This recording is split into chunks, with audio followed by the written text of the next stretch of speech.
യോഹന്നാന്റെ സുവിശേഷം 3-ാം അധ്യായത്തിൻ്റെ 16-ാമത്തെ വാക്യം നമുക്ക് കാണാതറിയാവുന്ന വാക്യമാണ്.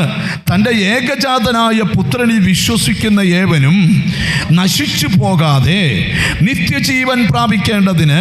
തൻ്റെ ഏകജാതനായ പുത്രനിൽ വിശ്വസിക്കുന്ന ഏവനും നശിച്ചു പോകാതെ നിത്യജീവൻ പ്രാപിക്കേണ്ടതിന് ദൈവം അവനെ നൽകുവാൻ തക്കവണ്ണം ലോകത്തെ സ്നേഹിച്ചു.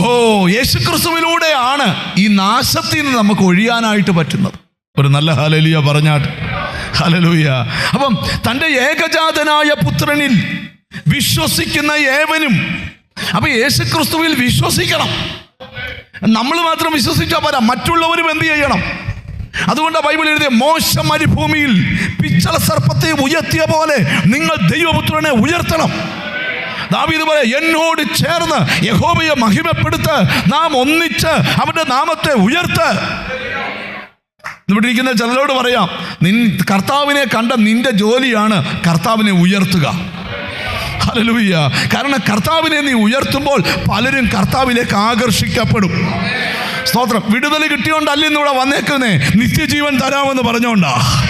എത്ര പേർക്ക് അതിന് ആമീൻ പറയാൻ പറ്റും?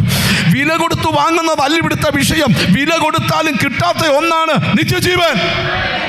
തിരിച്ചറിഞ്ഞൊരു ഹല്ലേലൂയ പറഞ്ഞാൽ നമുക്ക് ഇച്ചിരിയുടെ ഗഹനമായിട്ട് ഇത് ഇതിലോട്ട് വരാം.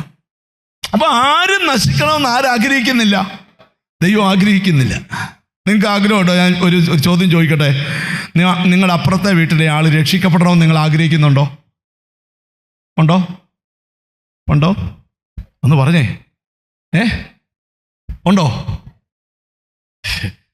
നിങ്ങളുടെ ശത്രു ആണേലും അവർ രക്ഷിക്കപ്പെടണമെന്ന് ആഗ്രഹിക്കുന്നുണ്ടോ? ഇങ്ങോട്ട് സഹകരിച്ചേ. അപ്പൊ ആരും നശിക്കണമെന്ന് ആരാഗ്രഹിക്കുന്നില്ല. കർത്താവിനെ ആരെയും നശിപ്പിക്കണമെന്നില്ല. പക്ഷെ നശിപ്പിക്കുന്ന ഒരു സ്പിരിറ്റ് ഉണ്ട്, പിശാച. തൻ്റെ ഏകജാതനായ പുത്രനിൽ വിശ്വസിക്കുന്ന ഏവനും വായിച്ച നശിച്ചു പോകാതെ.